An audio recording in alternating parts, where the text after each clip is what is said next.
Atong basahon ang patukuranan sa mensahe again, nining kabuntagon na makita sa Psalms 1:18 to 21. Again, our topic, Romans. Psalms na ba? Romans 1:21. But I will read para natin context verse 18 to 21. The reasons for God's wrath. Sugdan lang nako sa bersikulo 18, although ang atong hisgutan karon kagatunan, bersikulo 21 lang. For the wrath of God is revealed from heaven against all ungodliness and unrighteousness of men, who suppress the truth in unrighteousness. Unang rason, verse 19, because what may be known of God is manifest in them, for God has shown it to them. For since the creation of the world, His invisible attributes are clearly seen, being understood by the things that are made, even His eternal power and Godhead, so that they are without excuse. Second, because, ikaduhang rason, verse 21, because although they knew God, they did not glorify Him as God, nor were thankful, but became futile. Parihara. In their thoughts, and their foolish hearts were darkened. Let's ask God for wisdom first. Father, we thank you for this beautiful morning. We thank you for giving us another opportunity, Ginoo, pagkatigom aron sa paghimaya kanimo, pagsimba kanimo, pagpangalagad kanimo. Salamat sa bnining kahigayonan, Amahan, nga din kami makatuon sa imong pulong. Hinaot ikaw, maghahatag ka na mog langit ng kaalam, aron amo kining musabtan sa yano la mga paagi. Ikaw unta among mailhan pinaagi niini. Kaila kami dugang sa imong kinaiya, sa imong grasya, sa imong kaluoy, ingon man sa imong kaligot-got. Ug kana unta Ginoo makadasig sa mga katawhan nga wala pay kadugtungan diha kanimo sa pag-ila kanimo, knowing that you are giving grace to those who will come to you. So Lord, ikaw unta mahimaya sa among taliwala karon. In Jesus' name we pray. Amen. At unang nahisgutan, ug natun-an ang bersikulo 18, ug dinha naghisgot mahitungod sa kaligot-got sa Dios. Iyang gipakita. Ug verse 19 to 23 gihisgutan diha ni Pablo unsay rason nga anong adunay kaligot-got ang Dios. Ug si Paul niana nga paagi diha niya gisugdan pag-explain ang ebanghelyo. Ang ebanghelyo sa kaluwasan gisugdan ni Paul pinagi sa paghisgot sa kaligot-got sa Dios. Kapungot sa Dios, kasuko sa Dios. Ug angay unta natong masabtan ang realidad nga kung ang tao wala pa madugtong ni Kristo, nagbarog siya ubos sa kaligot-got sa Dios. Ug mao nang ang tao angay mo react, mo respond sa gihimo sa Dios, pagpakita siyang grasya pinagi ni Ginoong Kristo. Sadly, daghay mga iglesia karon nga dili na maghisgot mahitungod niya ng paghukom. Ila na lang gi-downplay ang sin ug ang judgment. Ug mo nang daghang mga tao bisan pag naa sa Christian circle, makita sa ilang kinabuhi nga murag wala magtuo nga ang Dios masuko, kamaong masuko ug kamaong ipakita sa iyang kaligot-got. Daghan gani ang wala magtuo nga kamao masuko ang Dios o ang mga consequence nga ilang gisinati muralag automatic ug wala nila recognize nga tungod kay nasuko ng Dios mo nang naay consequence. Para nila murag automatic na lang naman kay gibuhat naayod kay, but God is not that. God is a personal God. God is involved sa iyang creation, pagdisiplina, paghukom, ingon man pag-atiman ug paghigugma. Involved personally ang Dios ni ana. Dili kay automatic lang na nahitabo sa kalibutan. O sadly, daghang Kristohanon dili gani mo tuo og impierno tungod kay para nila ang Dios gugma. Pero giklaro din ni Paul, ang Dios adunay kaligot-got ug iyang gilistang mga rason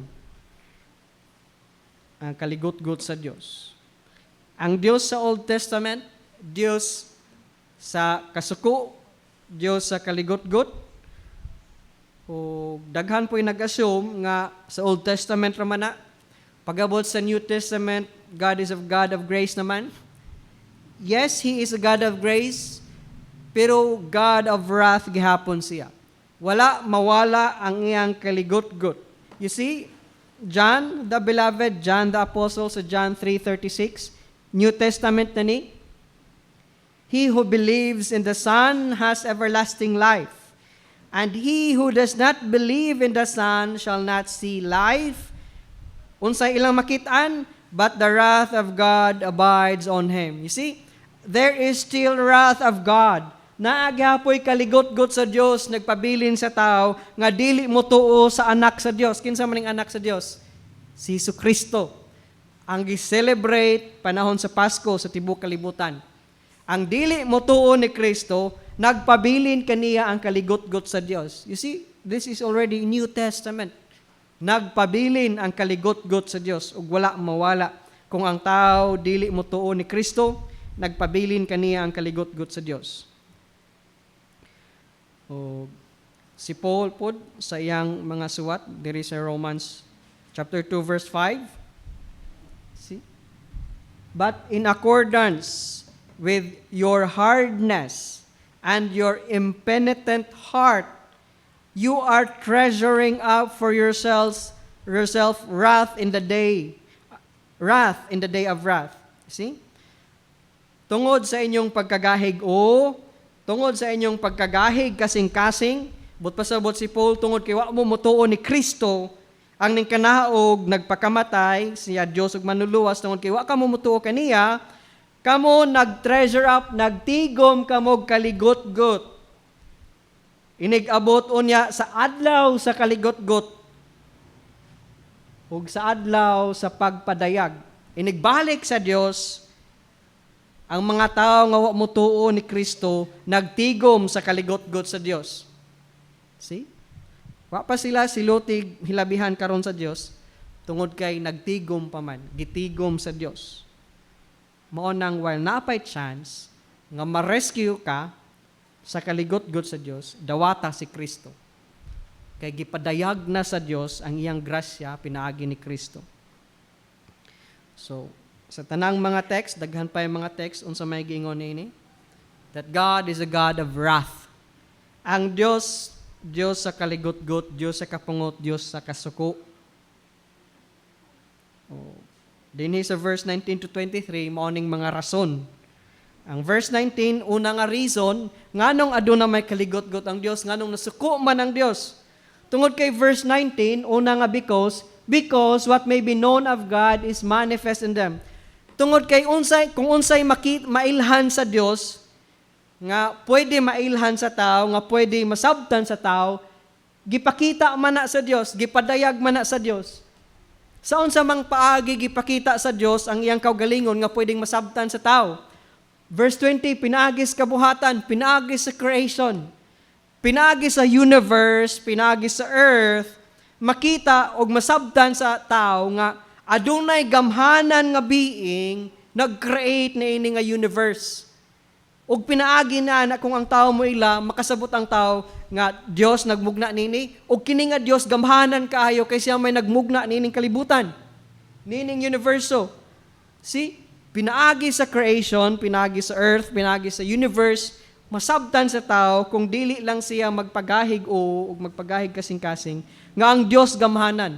Ug nga siya Dios, tungod kay nakamugna man siya niining mga langit ug yuta.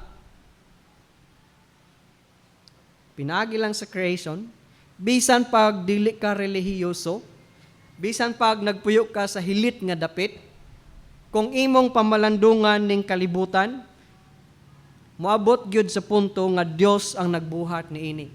Dili random. Bisan ang tanom, dili random. You see, ang saging, lain-lain og species, pero mao na kapariha, similar. Example, ang tundan, pareha rag tundan, bisag Nanas Merida, Isabel Ormoc tundan gihapon.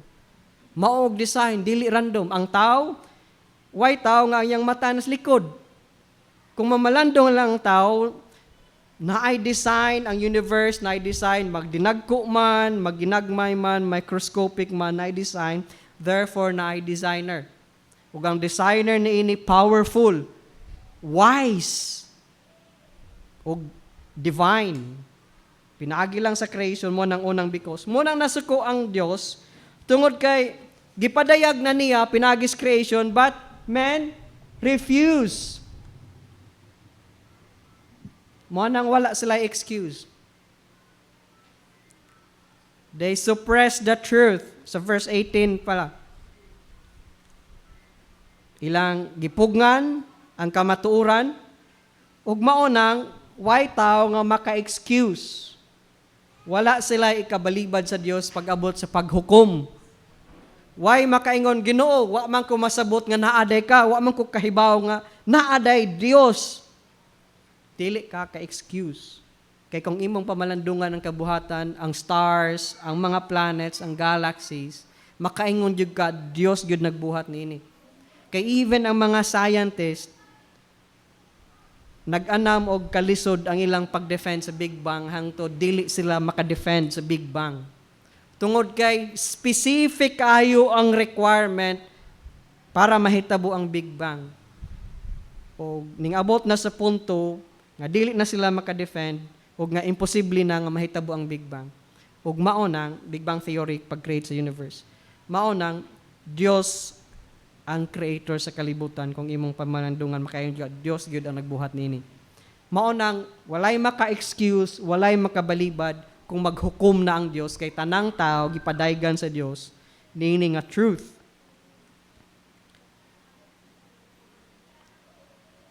Pinagis kabuhatan, makita sa Dios, makita sa tao ang iyang gahom, ang iyang pagka-Dios, ang iyang walay katapusang gahom. See? Mao na ang key. So ang kaligot-got ba sa Dios angay, matarong, fair ba? Impartial ba? Wala ba'y gipili? Wala ba'y gidapigan? Yes. Matarong kung siya masuko, kung siya magligot-got, kung siya maghukom, matarong ug angay lang gyud ug ang tao dili kabalibad, dili maka-excuse. Bisan pinaagi lang niya ng unang nga rason, revelation, pagpadayag sa Dios. Kung ang usa ka tawo moadto sa impierno, siya moadto tungod kay siya sa dayag ug sa personal iyang gipili ang pagsalikway sa pagpadayag sa Dios. Siya mismo personal nga nagdumili sa pag-ila nga adunay Dios nga nagbuhat niining kabuhatan. Mao nang ang tao moadto sa impierno. Ug mao nang matarong nga pagahukman siya sa impierno. Now, move ta ngadto sa ikaduhang rason. Ikaduha nga because nganong adunay kaligot-got ang Dios. Ug mao ning verse 21. Tungod kay ang tao ning reject man. You see verse 21. Because, another because. Because although they knew God, see, ang implication din ang tanang tao sa kinaiyanhon na kaila sa Dios. Ang tanang tao gitagaan og kahayag ug kahibalo nga makaila sa Dios. Nga moila og Dios. Although they knew God. Unsa may ilang gibuhat, they did not glorify Him as God. See? Kung di siya mo believe, dili sa excuse. Because although they knew God, they did not glorify Him as God, nor were thankful, but became futile in their thoughts, and their foolish hearts were darkened. Ang unang punto, nag-ingon nga, ang Dios nagpadayag sa tanang tao, pinaagi sa kabuhatan. Munang ang tao dili maka-excuse sa paghukom kung di pa siya moila. Kini ikaduhang punto, nag-ingon nga, ang tanang tao, bisag nakaila nga naay Dios, ning reject niya na nga truth.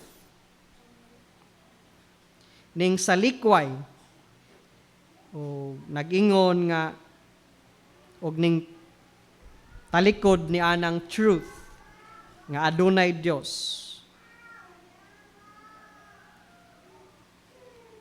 Sa dihang ang tao magsudong sa creation, di siya mutuog Dios, iyang gi-reject ang Dios. Even si Lucifer ning himo ni ana. Lucifer kaila sa Dios pero iyang gi-reject.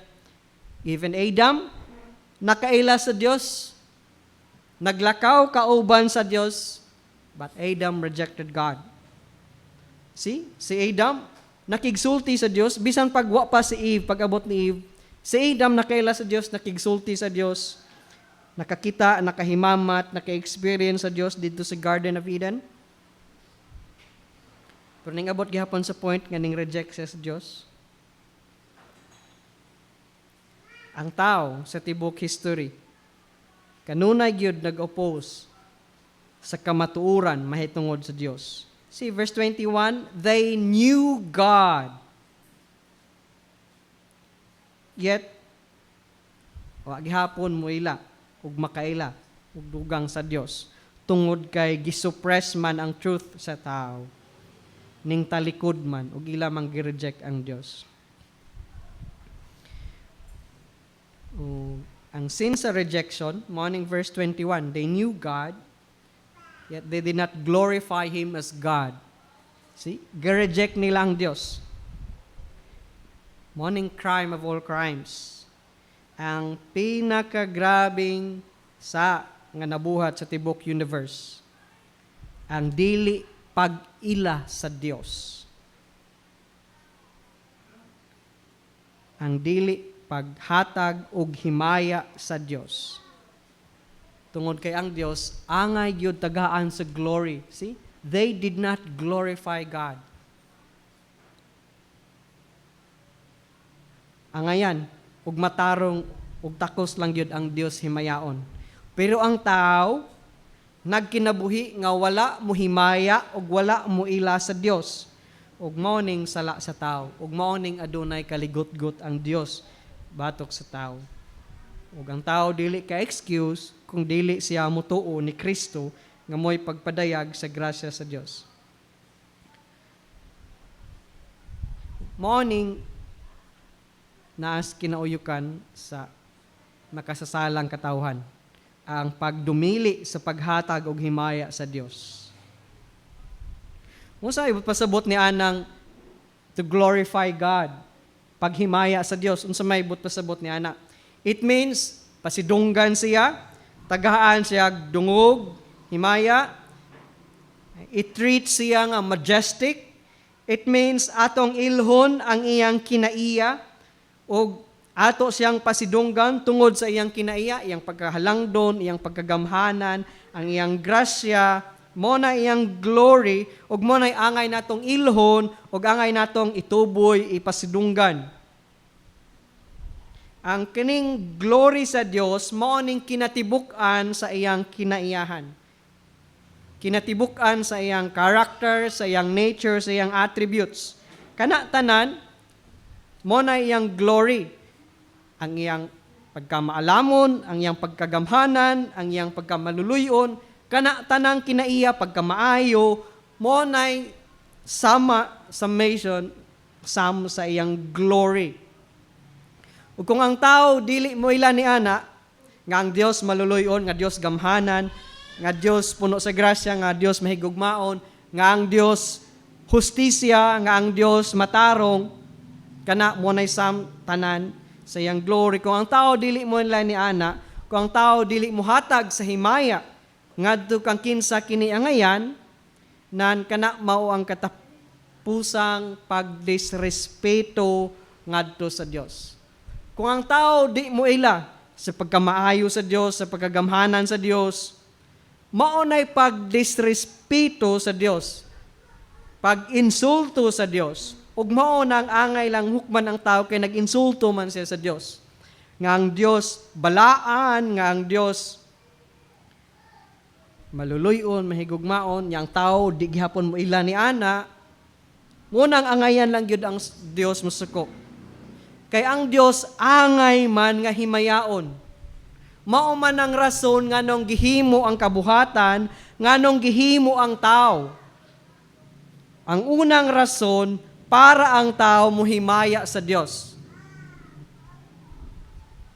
Ang glory sa Dios, ang himaya sa Dios is simply kana ang iyang attributes, ang iyang kinaiya. For example, Romans 6:4, maghisgot tag himaya sa Dios. Nganong himayaon natong Dios ug nganong ilhon. Romans 6:4. Therefore we are buried with him through baptism into death, that just as Christ was raised from the dead by the what? Raised from the dead by the glory of the Father. O kung sa mang part sa glory sa Amahan, ang iyang gahom. You see, His power is part of God's glory. Ang gahom sa Dios mao'y nagbanhaw ni Kristo. Ug dapat ilho na sa tao, ug pasidunggan sa tao, gamana ng Dios, iyang gibanhaw si Kristo. Kay ang gahom sa Dios, part man sa iyang glory. See? Christ was raised from the dead by the glory of the Father. What part sa iyang glory? His power is part of His glory. Exodus, let's go to Old Testament. Dahay panahon ningon si Moses, you see, kung ikaw piliyon sa Dios para ng Moses, kaning minilyon ka tao dadaan ni gawas sa Ehipto. Si Moses dili kayo confident. Ug mo nang ningon si Moses nga, Ginoo, giyahi mi pinagi sa imong presensya. Kay kung dili ikaw magiya ang imong presensya ipakiguban kanamo para masabtan namo nga ikaw kauban namo, nga para masabtan namo ikaw ang nagplano niini, nagmando niini kang kami mo ngadto sa land of promise. Og ning saadang Dios ug ningon Dios, sige makiguban ko ang akong presensya, makiguban ninyo sa unsa man paagi. Fire by night o cloud by day. That's God's presence. Wa paghapon mosalig si Moses niya na ningon si Moses ningabot sa point nga, Ginoo, pakita ako nimo physically. Dili lang Ginoo ang imong presence, kundi pakita ako sa imong glory physically. You see, Exodus 33:18, show me your glory. Ginoo, di kay ko kasalig pa sa imong presensya. Pakita ako mismo physically sa imong himaya para malig-on ko nga ikaw gyud nagsugo namo, para kining mga tao makasabot nga ikaw gyud kauban namo. Exodus 33:18-19. Niyon si Moses, please show me your glory. Lord, not just your presence, but your glory. Show me physically who you are. Verse 19, then he said, I will make all my goodness pass before you. See, this is how God shows His glory, because this is His glory, His goodness. Iyang ipakita ni Moses, I will proclaim the name of the Lord before you. You see, ang name sa Ginoo mo man ang iyang character. God is gracious, that His name. Name means His character. Giunsa pagpakita sa Dios, unsaon pagpakita sa Dios iyang glory, ang iyang goodness, iyang ipalabay, ang i-proclaim niya, ang name niya. You see? I will be gracious to whom I will be gracious, and I will have compassion on whom I will have compassion. You see? Maoni plano sa Dios sa pagpakita sa iyang himaya. Ipakita niya ang iyang grace, ang iyang compassion. In other words, God says, I'll show you my name. Ako ipakita ang akong name. O sa unsang paagi, ang iyang name morning sum sa iyang attributes, sa iyang kinaiya. I'll show you my goodness, I'll show you my grace, I'll show you my mercy. That is His name, that is His character, that is His glory. Ug mao ni angay nga ilhon sa tao that God is gracious, that God is good. I will reveal my glory. Pinagi na I will show His glory is His power, His mercy, His kindness, His goodness, His grace, His compassion. Mao nang glory sa Dios. Pag-ingog glory mo nang sum ni ana. Mo nang tanan kinaiya niya iyang attributes. See? Gisulti pa lang na sa Dios. Moses, this is what I will do. Pag-abot sa chapter 34, gi-actual sa Dios, gihimo na gyud niya iya nang gi-implement. 34:5 to 7. See? Now the Lord descended. Mao na ning pagpakita sa Dios sa iyang himaya physically ngadto ni Moses. Now the Lord descended ning kanaog ang Dios in the cloud and stood with him there, ning barog kauban ni Moses, and proclaimed the name of the Lord. See? Ang pagpakita sa Dios sa iyang glory, kay mo man ni request ni Moses, pakita ako sa imong glory. Moses, mo ni ang akong buhaton pagpakita sa iyang glory, ug mo gyud ning gibuhat sa Dios. Giproclaim sa Dios niya ang iyang name. Unsa man ang iyang name? Mo man ang iyang glory. Verse 6, and the Lord passed before him and proclaimed, the Lord is God. That is His name. That man yung part sa iyang glory, yung kinaya. He is God, merciful and gracious, long-suffering, abounding in goodness and truth. You see? That is God's glory. Kinaiya sa Diyos. Attribute sa Diyos. Request ni Moses, Ginoo, pakita ako nimo physically, kay ang mga tao gahig-o, di mo tuo nga ikaw nagpadana mo. Ginoo, pakita ako nimo sa imong himaya. O Moses, mo ni akong himaya, mo pakita nimo. Ang akong pagka-Dios, ang akong pagkamaluluyon, ang akong grasya, ang akong pasensya, ang akong hilabihan, pagkamaayo, ang akong kamatuuran. You see? That is God's glory. Verse 7, keeping mercy for thousands, forgiving iniquity and transgression. You see? Mapanisayloon. That's God's glory. Mao na nga paagi pagpakita sa Dios sa iyang himaya ngadto ni Moses. You see? Gi-recite sa Dios tanan niyang attributes. O they were somehow gipakita as gi-describe diha ingon nga kahayag. Sa Bible kung magisgot og glory, kung physical na kahayag, danag. Mo nang humaniining panghitabo, pagkanaog ni Moses sa bukid, ang naong ni Moses hayag tan-aon. Kay mo man ang presensya sa Dios. Nakakuha si Moses sa glory gikan sa Dios. Pero ang nakuha ni Moses temporary lang. Hingbalik na pud siya ngadto sa bukid, ningadto na pud siya sa rock, ning naog, ning danag na pud, hangtod mag-anam-anam og kawagtang kining kahayag. Tungod kay sa kang Moses, dili man permanent ka na nga glory. Pero sa Dios, permanent na nga glory. Ngadto kang Moses, temporary lang nga ni danag ang iyang naong, temporary na nga glory. Pero sa Dios, permanent na nga glory. You see? Nya ang tao, dili mo ilag, wala nila nana. Mao nang ang tao angay hukman sa Dios kay wa man mo ilang ang Dios matuod, ang Dios puno sa grasya, ang Dios maluluyon. Yet ang tao unsay gikinabuhi nga ang Dios balaan, nga ang Dios matarong, yet ang tao wa mo ila og Dios. Mo na ang tao angay hukman sa Dios kay nagdumili sa pag-ila sa himaya sa Dios ug wa mo pasidungog mo himaya sa Dios. See? Sa John 1, nagisgot mahitungod ni Kristo, full of grace and full of truth.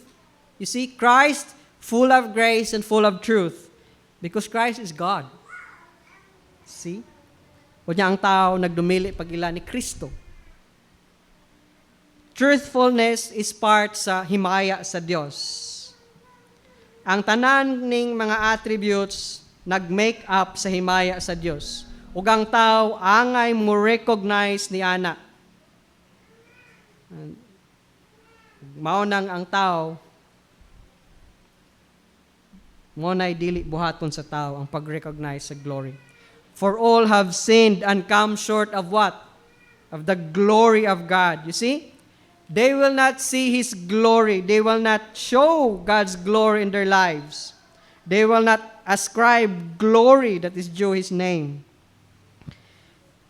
Ang created world, naghimo man gani.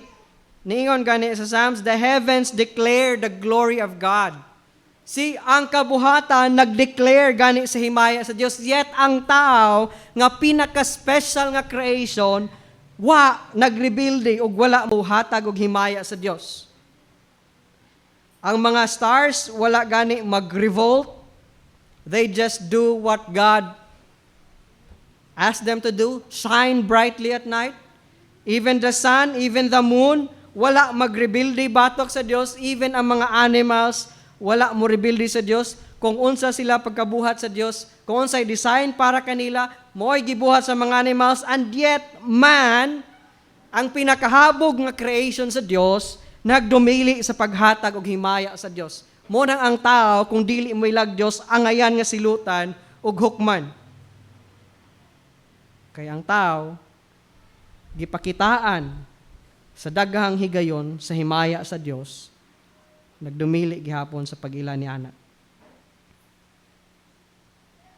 Ang man nagrebilde ug nagdumili sa paghatag og himaya sa Dios, sa pag-recognize sa Dios.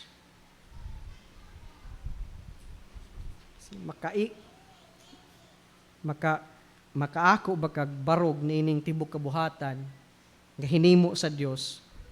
Unya magdumili ka sa Dios. Unsay una-una unsay buhaton nimo.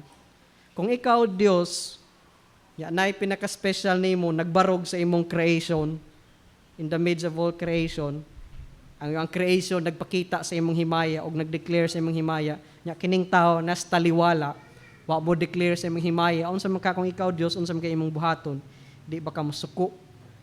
Di ba ka parihan ining Dios nga adunay kaligot-got? Morning foolish ang tao, gingon diha sa Old Testament pa. Foolish ang tao nga di mo ilag Dios. Ang tao nga mingon there is no God, he is foolish because the world around him declares God's glory. That you did not mag-ila. So, mo nang ang sum sa commitment sa tao. Whatever you do, do it all to the glory of God. See? Unsa may imong buhaton, bisan pag manghugas ka, bisag unsa ka simpleng imong gipang buhata ka na sa paghimaya sa Dios. Because we are created to glorify God. Sadly, mas daghan ang wa mo ila ug wa mo himaya sa Dios. Mao nang naay paghukom. Mao nang naay kasuko ang Dios, mao nang naay kaligot-got ang Dios. Now, ang Dios sa tibok history sa humanity, nagsigi yung pangitag paagi og daghang higayon iyang gipakita ang iyang himaya. Let's just run through. Quickly lang. Ang Dios, see, Genesis pa, panahon sa Genesis, Adam ug Eve. Si Adam ug Eve, gibutang sa Dios dito sa Garden of Eden, a very wonderful garden. Peaceful, maayog yun, kompleto, puno, makasustain sa tao. Nya, ilang makahimamat ang Diyos, ilang makastorya nila ang Diyos, ilang maka-fellowship ang Diyos. The old word, presence sa Diyos, is Shekinah. When we say Shekinah glory, ang presensya na sa Diyos.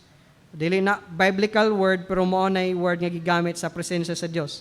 See? Ang presensya sa Dios, ang Shekinah glory, kauban nila dito sa Garden of Eden. Si Adam ug si Eve nakig-istorya sa Dios. Ilang gi-recognize ang himaya sa Dios, ilang nakita ang himaya sa Dios. Nakig-fellowship sila sa Dios. They praise God, they accepted His glory. Then, ningabot sa punto, nga ning disobey sila, ug unsay nahitabo, pagpangita na sa Dios nila, dili na sila gusto makig-fellowship, ug wala na sila, di na sila gusto sa Shekinah glory sa Dios. Ning tago na sila.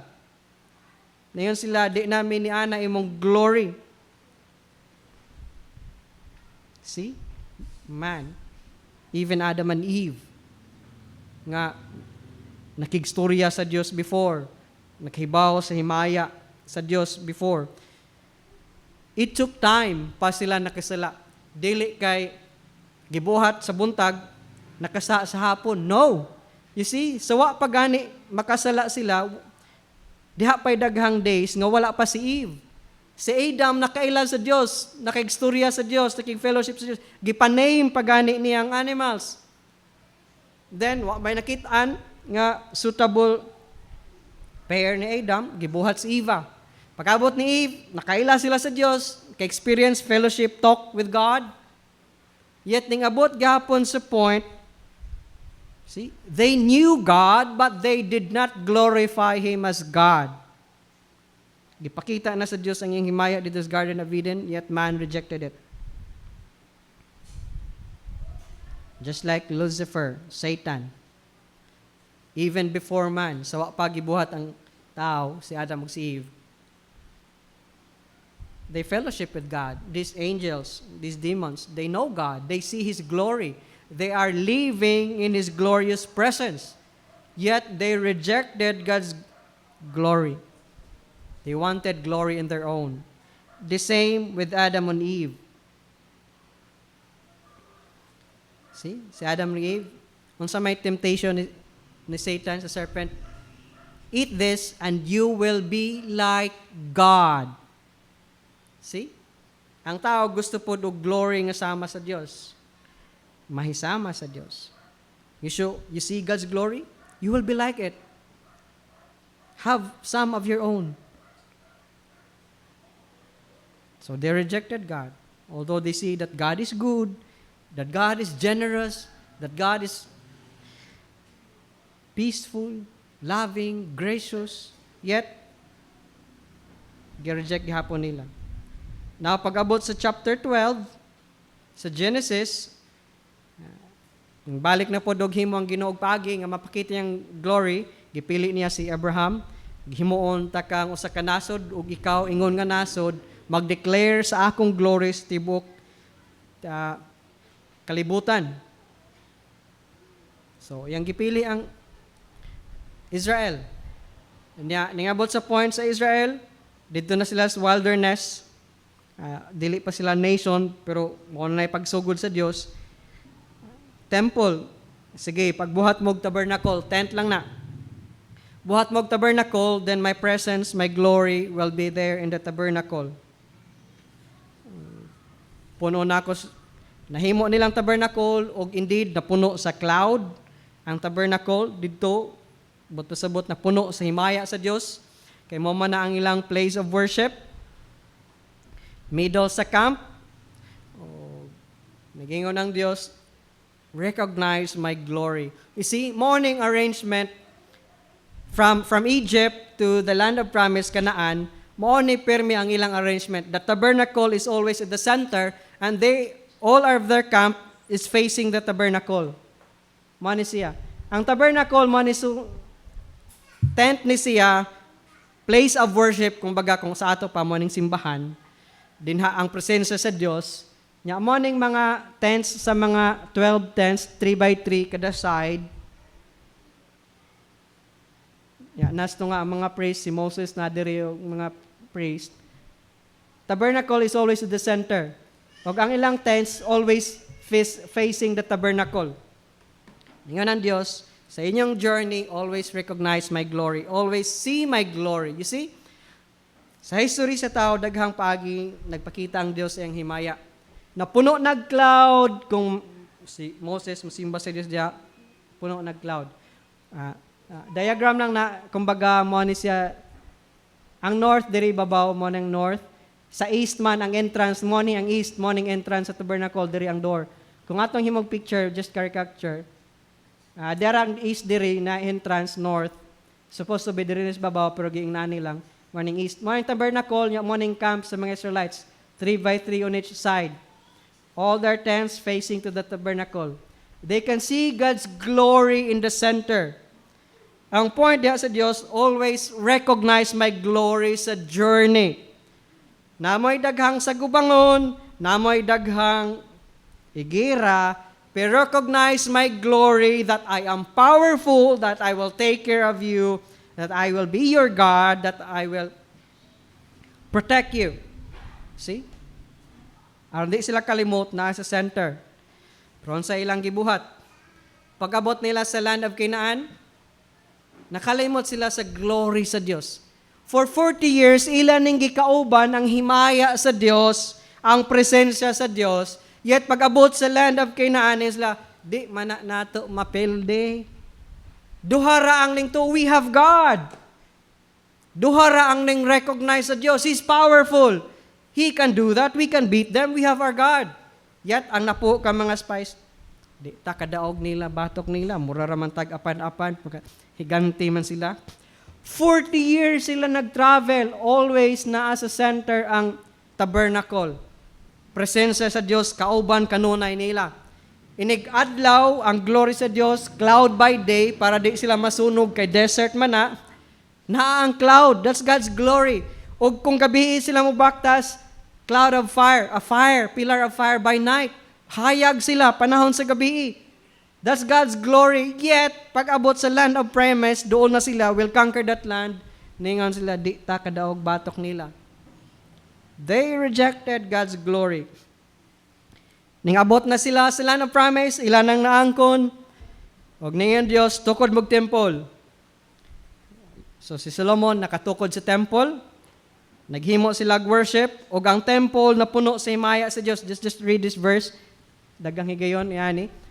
So that the priest could not continue ministering because of the cloud, for the glory of the Lord filled the house of the Lord. You see?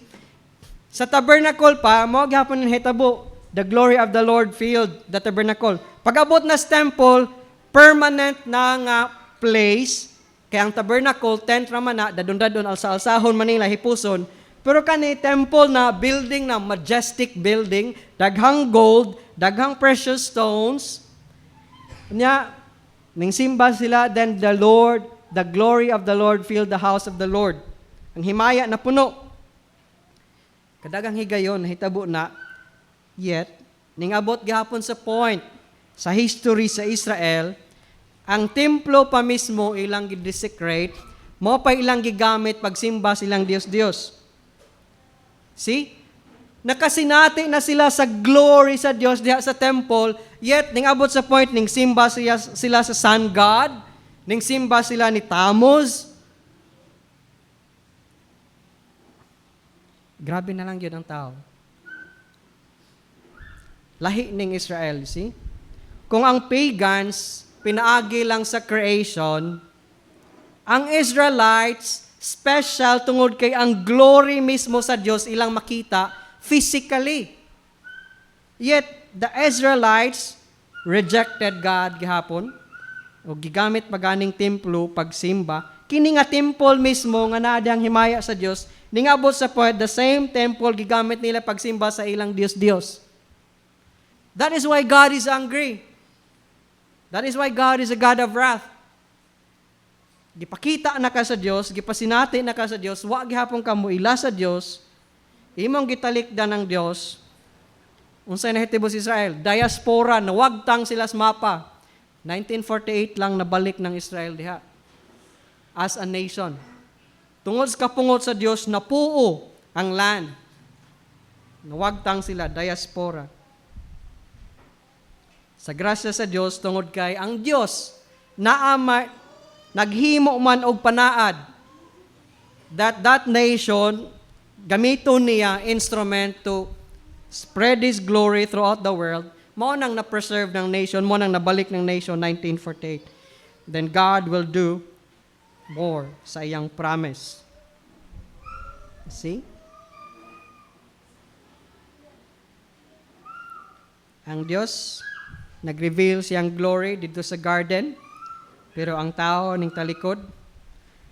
Ang Diyos nag-reveal siyang glory diha sa naong ni Moses, pero wa gihapon ning talikod gihapon mga tao.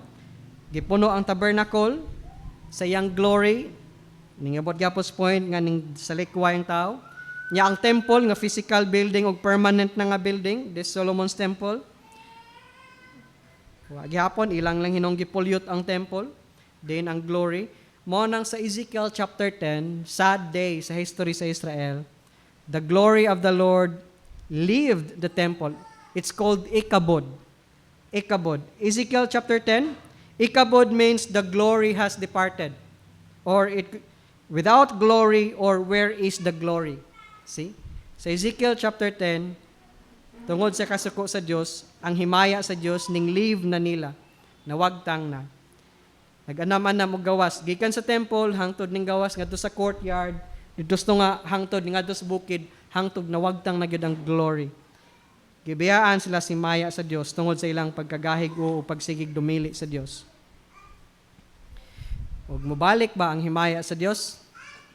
And yes, pag-abot sa New Testament sa John 1:14, and the Word became flesh and dwelt among us. See? And we beheld His glory. Kinsa man nga word? Christ.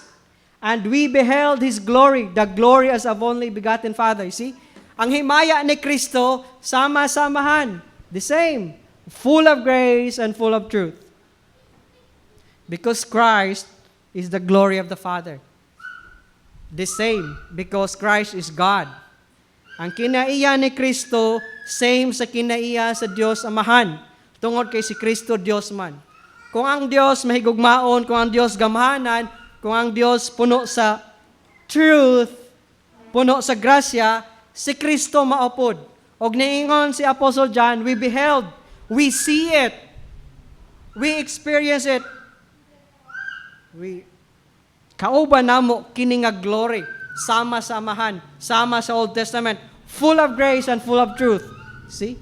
That is Christ. Christ is God. They have the same attributes as God the Father. Ug ang tao nga dili mo ila ni Kristo nga mo'y pagpadayag sa himaya sa Dios, angay lang nga hukman sa Dios. So giunsa pagpakita sa Dios again sa New Testament sa iyang glory physically. Kung sa Old Testament pagpakita sa iyang glory physically cloud or light, pag-abot sa New Testament ang glory sa Dios gipakita physically sa unsang paagi? Pinagi ni Christ. Kristo. Now, ang tao nga dili mo recognize ni Christ, wala mag-recognize sa glory sa Dios. Ug mao nang sa Romans, God is a God of wrath. Angry because nagpakita na ang Dios ang himaya pinagi ni Kristo, ang tao wala gihapon mag-recognize niya na.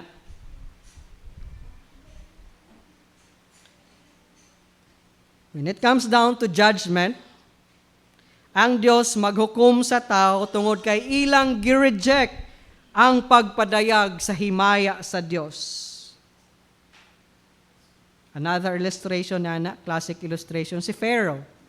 Pagpadayag sa gahom sa Dios. Ang gahom sa Dios, part man sa iyang himaya. Yet si Pharaoh, wala mo recognize. Kapila, gipakita sa Dios ang iyang gahom ngadto ni Pharaoh. 10 times sa plagues. It's God's power. Yet Pharaoh rejected. Mao nang gipanisyon si Pharaoh. The sons, ng ilang mga firstborn son, mga Egyptians. Tay. See? O angay lang yun ilhon sa Dios. O angay lang yun himayaon ang Dios o i-recognize ang iyang himaya. Mao nang whole message sa Old and New Testament. Tagaan na to glory ang Dios atong ilhon ang iyang himaya or else na ay punishment. See? Angay lang ang tao muhatag og himaya sa Dios kay gipakita man sa Dios ang iyang himaya. Pinagi sa creation ug pinagi ni Kristo. Ang Dios ba malipay musilot sa tao? No. See Jeremiah 13:17. But if you will not hear it, my soul will weep in secret for your pride. Ang dili pag-ila sa Dios, pride man na sa tao. You see? Nakasala si Adam ug si Eve kay gusto po sila glory sama sa Dios. You will be like God. Pride sa tao. Kung ang Diyos mo silot, ang Diyos mag-uol. My soul will weep in secret for your pride. My eyes will weep bitterly and run down with tears. Kung ang Diyos maghukom, Dili siya nagkatawa, naghukom, kundi naggool kay pinangga o pinakahabog man nga creation ng tao.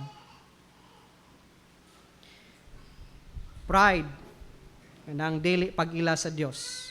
Sala sa pride, ang dili pag-ila sa Dios ug pag-ila ni Kristo. Ug ang Dios nag-uol ug mag-uol ni ana. What about the future? Wala naman si Christ karon. What about the future? Mubalik ba gihapon ang glory sa Dios? Yes, mubalik gihapon. You see, sa Matthew chapter 24, let me read verse 29 to 30. Verse 24 is, this is end times. Immediately after the tribulation, 24, this is verse 29. Immediately after the tribulation of those days, the sun will be darkened, the moon will not give its light, the stars will fall from heaven, and the powers of the heaven will be shaken. Hilabihan kang ngit-ngit. Verse 30. Then the sign of the Son of Man, that's Jesus Christ. The sign will appear in heaven. And then all the tribes of the earth will mourn, and they will see the Son of Man coming on the clouds of heaven with power and, first time mentioned, great glory. You see? In the future, ang sun, dark, ang moon, dili muhayag, tungod kining dark man ang sun, hilabihan kang ngit-ngit. Maabot ang time, maabot ni human sa tribulation, hilabihan kang ngit-ngit sa tibok kalibutan, kay ang stars, ang moon, dili muhatag siyang kahayag, o ang sun, ang stars, mga hagbong, ang heavens mo collapse, pitch darkness, pitch blackness. Then, si Kristo mo pakita in great glory sa hilabihan nga kahayag. Mubalik si Kristo, taliwala niya ng hilabihang kangit-ngit, mo pakita in great glory, with power and great glory. Hilabihan unyang pagkahayag nga magmourn ang tibok kalibutan. Sa dihang makita ning hilabihang kahayag, himaya sa Dios, inigbalik ni Kristo. You see? Ang history sa tao, diha sa scripture, napuno sa pag-reveal sa himaya sa Dios. What about karon? Future pa man na. Kaniadto man tong si Christ o ang Old Testament. What about karon? Sa unsang paagi ang Dios mo pakita sa iyang glory. Colossians 1:27. To them God willed to make known what are the riches of the glory of the mystery of the Gentiles, which is Christ in you. Ikaw nga Kristohanon, ikaw ang mupadanag sa glory sa Dios. Ikaw nga Kristohanon, Christ in you, ang mupakita sa glory sa Dios dinhi sa kalibutan. Christ in you, the hope of glory. Ikaw ang mupakita sa mga Gentiles. Kristohanon, sa glory sa Dios. Unsa pang pagi, Ephesians 3:21, the church. To Him be glory in the church by Christ Jesus to all generations forever and ever. The church mo'y instrumento sa Dios nga diin ang himaya sa Dios mopakita og mudan-ag nining kalibutan. Mao na church, ikaw nga Kristohanon pag kinabuhig matarong kay ikaw ang magpakita sa himaya sa Dios dinhi sa ngit-ngit nga kalibutan. Aron ang tao makakita sa himaya sa Dios. But sadly again, daghan gihapon ug ang tao padayon nag-refuse sa himaya sa Dios. Mao nang balik ta sa Romans 1:21. Because although they knew God, ang Diyos nagpakita na sa iyang himaya throughout the history of the human race. Panahon pa ni Adam ug ni Eve, nagpakita sa Diyos iyang himaya. Panahon sa Israel, panahon ni Christ, hangtod karon pinaagi sa church, makita nato ang Diyos gamhanan, nga ang Diyos maluluyon, nga ang Diyos puno sa grasya, nga ang Diyos mahigugmaon. Pinagi ni Kristo nagpakamatay og mga Kristohanon nga naluwas og nausab nga kinabuhi. Yet ang tao, they knew God but they did not glorify Him as God. Daghan gihapon ang wa mo ila sa Dios ug wa mo hatag himaya, mao nang angayan lang nga pagahukman ug mao nang nay kaligot-got ang Dios batok sa tao nga wa mag-ila og Dios. Pride. Ug unsa may nahitabo sa tao nga wa mag-ilag Dios, nga nag-reject sa Dios, nga wa mag-glorify sa Dios, dili thankful, wala mag-recognize nga taning tanang goodness, kaning breath, kaning life gikan sa Dios, wala mahimong mapasalamaton sa Dios. Ang kinaiya nga dili mapasalamaton, wala na mag-ilag Dios. Manang kung ikaw, Kristohanon, angay nimong ikinaiya ang pagka-mapasalamaton. Og imong iluhon nga kining tanan atong nadawat, this life, this breath, this strength, the food that we eat each day, gikan na sa Dios. Og pasalamating Dios matagadlaw, og kung mukaon ta atong pasalamatan Dios Ginoo, salamat sa pagkaon karon. Salamat na ining rice Ginoo, salamat sa sudan. Recognize ilha nga kining tanan gikan sa kamaayo sa Dios. Mo na ipag-ila sa himaya sa Dios because God is good. Goodness is part of His glory. Kung dili ka mapasalamaton tungod kay wa ka mag-ila og Dios, wa na mo ilha ang Dios. Nag-refuse kapag ila sa Dios ug sa iyang himaya.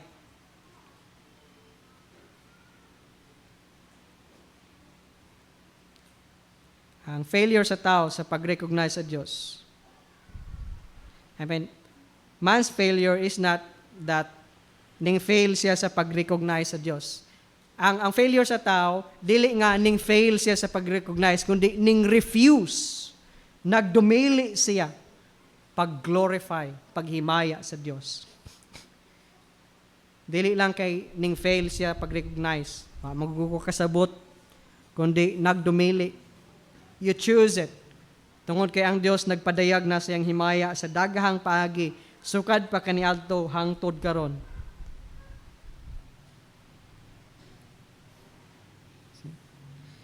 Ang tao mo accept nga ang Dios may source tining tanan. Mo nang di siya magpasalamat sa Dios. Og ang dili pagpasalamat sa Dios mo na blasphemy man na. Dili man na pagila pag BI-BI.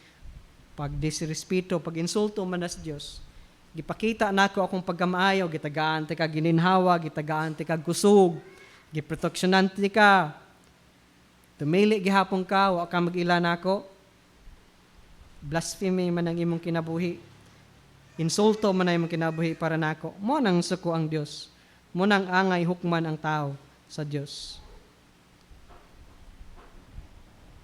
Iyang gipauwan para motubo ang atong tanaman. Madaotan man ka or mabuutan man ka, ang uwan, maka-experience gyapon ka sa uwan. See? Instead nga himayaon ng Dios ug pasalamatan, wa hinon magila. Ug unsa pay nahitabo? They became futile in their hearts, in their thoughts. Futile means empty. Ang ilang huna-huna, ang ilang gipamalandong nahimo na hinong empty, vain, nahimo ng useless, became, morning consequence. Wa man ka mag-ilag Dios, kuhaan takag kaalam. Ang imong mga panghuna-hunaon, himo ng futile, useless, pointless. Tungod kay imo namang gi-reject, imo man kong gi-reject, mahimong empty ang imong thoughts. Huwag tungod kay empty naman, nanay vacuum sa imong thoughts. O ang imong thoughts, pointless, purposeless, manang ang imong plan sa imong life, wala na'y purpose, wala na'y hinungdan. Useless na ang imong hunahuna sa imong life. Ang imo na lang pagkinabuhi, survival na lang. Pointless gihapon kay nanginingkamot ka nga mo survive ning kalibutan, pag-abot sa katapusan, isunog raday ka sa impyerno, mo nang pointless, mo nang useless. Sa hilabihan nimong paningkamot, mabuhi kas kalibutan, sugnod diri kas impierno. Pointless, useless. Tungod kay ning reject man ka. You refuse God. You refuse to glorify God. Pointless nang imong thoughts. Pointless nang imong hunas kinabuhi. Unya, dili na magpabilin nga empty kanang futile diha, kanang thoughts, empty thoughts. Dili na magpabilin nga empty. Naay musud ni ana. Verse 21, unsa may musud? Their foolish hearts were darkened. Darkness. Dili magpabilin nga empty, useless, pointless, kundi ang musud pagkahuman mahimong empty, darkness. Mo nang ang tao daotan ang iyang life. Diha nagikan ang tanang daotang hunahuna, daotang plano, daotang tinguha, daotang mga buhat, crimes, unrighteousness, evil. Diha nagikan tungod kay nagrefuse man pag-glorify sa Dios. Una, nahimong empty ang thoughts. Pagkahuman, darkness ang ningpuli sa emptiness. Samot, gibiyaan sa Dios. Kay wa man mag-refuse sa Dios. Too proud ka man kaayo sa imong kaugalingon nga imong defy ang Dios. Mo nang gitawag ka foolish. See? Foolish hearts. Fool ang tao nga wa mag-ila og Dios. Ang kabuhatan gani nag-declare siyang glory.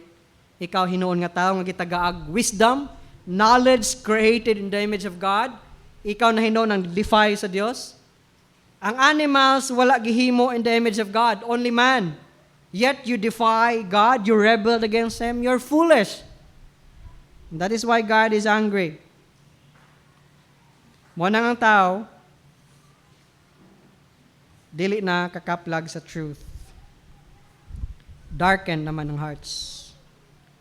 Ang tao, kung magpadayon o gahi, di na gid siya tagaag chance sa Dios nga makakaplag sa Dios. Like Pharaoh. God hardened his heart because padayon man siya nga nag-refuse pag-ila sa Dios. Kung padayon ka, refuse. See? They did not glorify. If you continue, padayon ka nga dili mag-glorify, mo nang mahitabo nimo. Empty thoughts, dark hearts, evil, musud sa imong life. And then, judgment, hukman ka sa Dios. See? Dili lang na intellectual darkness, moral darkness. Mo nang atong makita sa kalibutan karon ang morality. So, kuhay kayo, tungod kay, dili naman lang empty ang ilang thoughts, ning pulihan man og darkness. Because they rejected God. See? Pagtapos, medyo taas-taas tayo, no? Ang Dios, dagang higayon na nagpadayag sa iyang himaya, nga na kanimo. Iyang gipadayag ang iyang himaya, ang iyang pagkamaayo, ang iyang pagkamaluluyon, ang iyang grasya, ang iyang gugma. Kung ikaw nagpadayon sa pagtalikod, niyana, kung ikaw nagpadayon sa dili pagkamapasalamaton, kung ikaw nagpadayon sa dili pag-recognize nga ang Diyos mo'y tinubdan nining tanang pagkamaayo, then nagbarog ka nga walay excuse sa paghukom sa Diyos. Dili ni mo ay akong mensahe nga na kanimo. Mensahe ni gikan sa Diyos.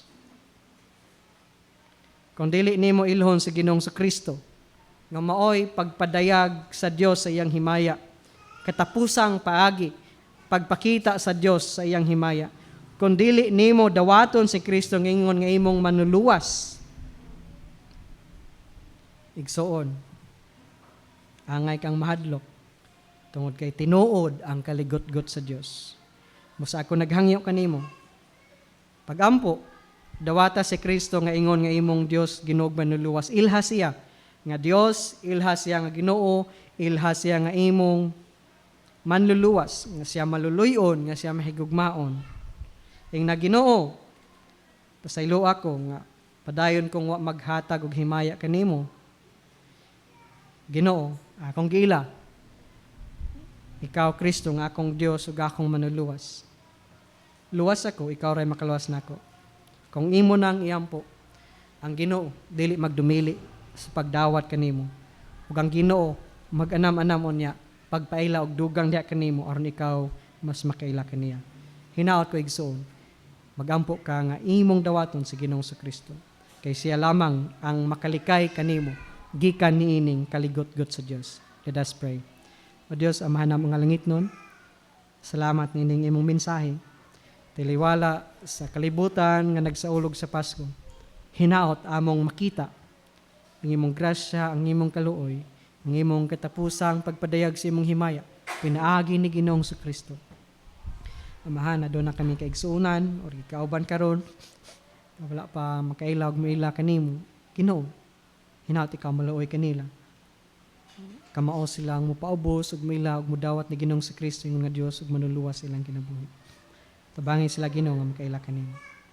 Padayon ti ka magagamit kanamo even sa among pag-adto niya sa bukid. Aron daghan ang makakaplag sa kamatuoran nga Ginoo, ikaw ang manluluwas, Dios nga gamhanan. Kini among giampo pinagilamo sa ngalan ni Jesus. Amen.